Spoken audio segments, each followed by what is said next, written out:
Taurus के लिए 2026 की शुरुआत लाउड नहीं होगी बल्कि सॉलिड होगी। जो चीज़ें सिर्फ कंफर्ट के नाम पर चल रही थी उन पर आप सवाल उठा सकते हैं, और जो चीज़ें सच में वैल्यू ऐड कर रही हैं उनको और स्ट्रॉन्ग बनाएंगे आप। इस साल आप लोगों को भी ऑब्जर्व करेंगे, कौन सिर्फ बातें कर रहा है और कौन वाकई मुश्किल वक्त में आपका साथ दे रहा है। जो सर्वाइव करेगा हर सिचुएशन में वही लॉन्ग टर्म होगा।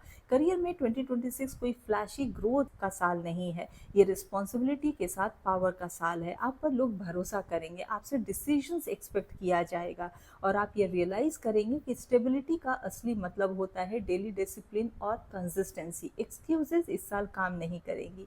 अननेसेसरी खर्च पहले से ज़्यादा हो सकता है इस साल। सेविंग्स और लॉन्ग टर्म एसेट्स अब चॉइस नहीं बल्कि आपकी प्रायोरिटी बन जाएगी। इस साल आप एक इम्पॉर्टेंट लेसन सीखेंगे कि पैसे कमाने से ज़्यादा इम्पॉर्टेंट है, ज़रूरी है पैसे को संभाल कर रखना।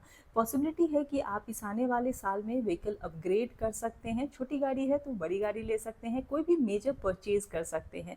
रिलेशनशिप में 2026 ड्रामा नहीं बल्कि क्लैरिटी लेकर आ रहा है।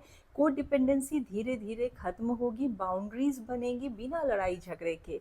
क्वेश्चन ये सामने आएगा रिलेशनशिप में कि क्या हम वाकई एक दूसरे के साथ ग्रो कर रहे हैं, एक दूसरे के लिए ज़रूरी है, या सिर्फ एक हैबिट बनकर रह गए हैं। जो सिर्फ आपकी एनर्जी को सैप कर रहा है, आपसे डिमांड कर रहा है, वो नेचुरली आपसे दूर हो जाएगा, और जो आपको सिक्योरिटी प्रोवाइड कर रहा है, आपको रिस्पेक्ट दे रहा है, वही टिका रहेगा। थ्रोट, नेक या वेट इश्यूज हो सकते हैं, एनर्जी लेवल्स फ्लक्चुएट हो सकते हैं इस साल, उन पर ज़रूर ध्यान दीजिएगा। ओवर इंडल्जेंस से अपने आप को बचा कर रखिएगा, चाहे वो फूड हो या स्पेंडिंग हो। सब ठीक लग रहा है या बाहर से सब कुछ शाइनी है, ऐसा सोचकर रेड फ्लैग्स को इग्नोर मत कीजिएगा। गोल्डन रूल है आपके लिए कि इंट्यूशन को कभी भी इग्नोर मत कीजिए, चाहे सिचुएशन कितनी ही परफेक्ट क्यों ना हो। 2026 आपसे परफेक्शन नहीं मांग रहा, ये आपसे ऑनेस्टी मांग रहा है।